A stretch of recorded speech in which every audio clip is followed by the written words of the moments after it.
Hello, and welcome to Toad and Losane Seablock Megabase. This base has 880 hours of simulation time and has achieved a SpaceX victory with Seablock. Nearly everything you see here has been built by myself and my friend Toad, although a couple friends did jump in to pitch out a little bit from time to time. This is our answer to the January 2020 community map. Yeah, I know it's 2022, and it took us a couple years to beat this, but we did it. If you're not familiar with Seablock, everything you see here has been built by harvesting resources from water. It is a significant ramp of difficulty from the base Factorio game. And I want to say, it's been an absolute blast to complete this map, even though we are 2 years late. I want to give a short walkthrough of the base because it's pretty big. The map itself is over 100 megabytes in size, and it contains 2.8 million entries. Because we didn't use any modules, the base is absolutely enormous. Obviously, we had to make modules for research to win the game for rocket parts and those sorts of things, but we didn't actually install any modules in any of the buildings. On the bottom left here, you can see these large blocks that do the mineral processing. This is the first step of the base. Water comes in from the offshore pumps, and they are processed through the electrolyzers. Each block here is a set of electrolyzers, crystallizers, and rock crushers that make crushed ore. And then 4 of those are put together to make a single large block. There are 40 of these large blocks that provide resources to the entire base. Above the electrolyzers, we have city blocks. These city blocks do ore processing. These take the crushed ore and they turn them into chunks, crystals, and purified ore that is used to make the raw materials for the base. There are 40 of these providing raw materials. There's the 40 of the large ones. There's more than 40 providing the chunks and the purifieds to the rest of the base. Moving over to the right here, we have what we call the brain. The brain is a set of warehouses and logic to determine what ores we need to build.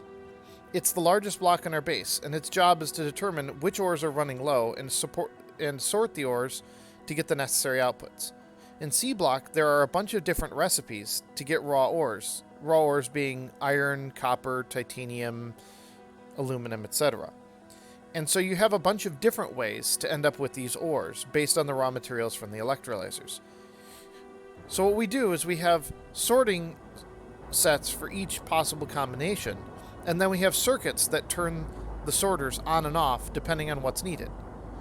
So you can see, for instance, here, this ore is blocked, and this ore is blocked, while the silicon ore here is running and is getting sent down to the warehouses for processing. This ensures that you don't have any deadlocks, that warehouses don't fill up, and that the base doesn't come grinding to a halt. At the top of the base, and taking up most of the area of the base as I zoom out here, are the city blocks. We have 675 city blocks in this base. Each block barely fits on a screen, and it does the work of building everything in the base required for research and rocket parts.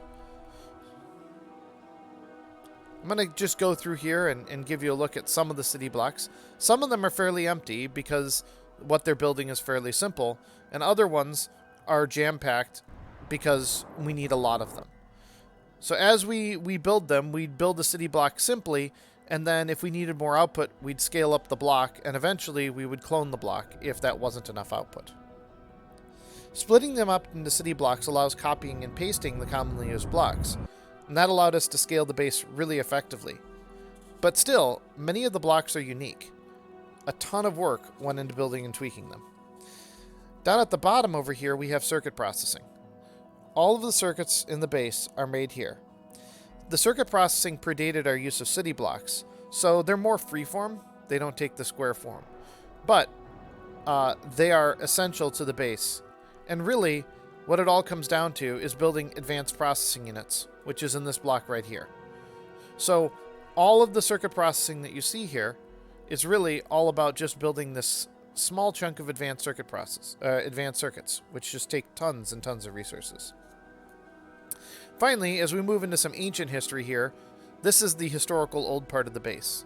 This is a lot of spaghetti. There's really no other way to describe it. This is back when we didn't have enough land to build things, so we really were limited and we had to space optimize everything. This is a really, really compact way to build green and red circuits, for instance. You have to remember, in Cityblock, everything comes from water, which means that when you start, you have just a tiny island. And so every square of land is very, very important. It takes a long time to get to the point where you can just start scaling out. When we did start scaling out and we could go to Cityblocks, we wanted to leave the original factory kind of as a museum. And while it still does process and it still does make things, its output is pretty much dwarfed by the large factory. Just to the right of all the spaghetti, you can see this is the area that produces the land. This is what really allows us to scale the base. It took us a while to be able to build all of these machines, and once we got them, then the base really started to take off. And just to the right of dirt are our power plants. We have some fossil fuels here for emergency power, but really most of our power comes from all of these nuke plants. We have 50 nuke plants, each having 4 reactors, which provide power for the whole base.